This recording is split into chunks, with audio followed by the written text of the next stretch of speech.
পৃথিবীর বৃহত্তম ম্যানগ্রোভ অরণ্য হলো এই সুন্দরবন, যার 66% রয়েছে বাংলাদেশে এবং বাকি 34% রয়েছে আমাদের এই ইন্ডিয়াতে। 1997 সালে ইউনেস্কো ওয়ার্ল্ড হেরিটেজের তকমা দেয় এই ইকোট্যুরিজম সুন্দরবনকে। সুন্দরবনের এই বোটে করে নোনা জলের 102টি বদ্বীপে আপনারা ঘুরে দেখে নিতে পারবেন বিভিন্ন ধরনের প্রাণী এবং উদ্ভিদদের। রয়্যাল বেঙ্গল টাইগার, যার জন্য এই সুন্দরবন বিখ্যাত, আর এই সুন্দরবনেই আমরা চলে গিয়েছিলাম ইলিশ উৎসব পালন করতে। তাহলে চলুন আর একদম দেরি না করে এই সুন্দরবন রয়্যাল ইকো রিসর্ট দ্বারা পরিচালিত 2025-এর সুন্দরবন ইলিশ উৎসব কেমনভাবে আমাদের কেটেছিল তার সূচনা করা যাক। চলুন প্রথমে আপনাদের বলে দিই আমরা কিভাবে সুন্দরবনে পৌঁছালাম।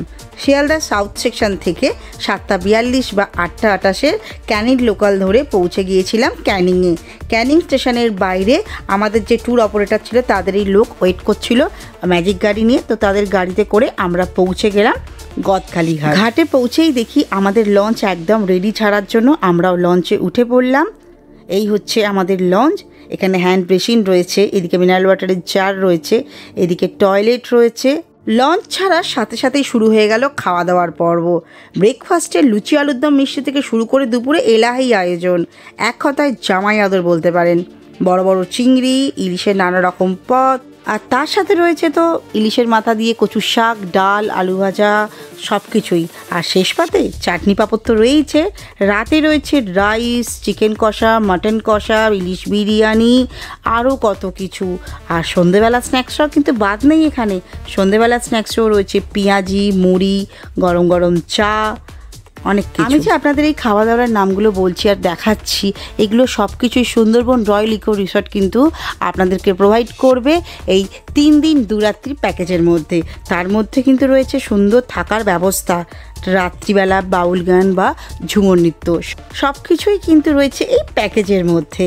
এখানেই কিন্তু থেমে নেই, এই প্যাকেজের মধ্যে কিন্তু সুন্দরবনের সাইট সিনও রয়েছে, যার মধ্যে আপনারা দেখে নিতে পারবেন হ্যামিল্টন সাহেবের বাড়ি, বেকন বাংলো, সজনেখালি, দোবাকি ক্যাম্প, আর তার সাথে দেখে নিতে পারেন বেশ কতগুলি ওয়াচ টাওয়ার, যার উপরে উঠে আপনারা এরকম হরিণ, বাঘ, আরও অনেক রকমের প্রাণী আপনারা দেখে নিতে পারবেন। এই বর্ষাতে উইকেন্ড ট্যুর হিসাবে কিন্তু সুন্দরবনের ইলিশ উৎসবকে আপনারা বেছে নিতেই পারেন। তাই আর দেরি না করে ঝটপট সুন্দরবন রয়্যাল ইকো রিসর্টের সাথে যোগাযোগ করুন আমার এই স্ক্রিনে দেওয়া নাম্বারে। কার কেমন লাগলো প্লিজ কমেন্ট করে জানাবেন। যদি ভালো লাগে তাহলে একটা লাইক করে দেবেন। আর তো আজকের মতন ভিডিওটা এখানে শেষ করছি। টাটা।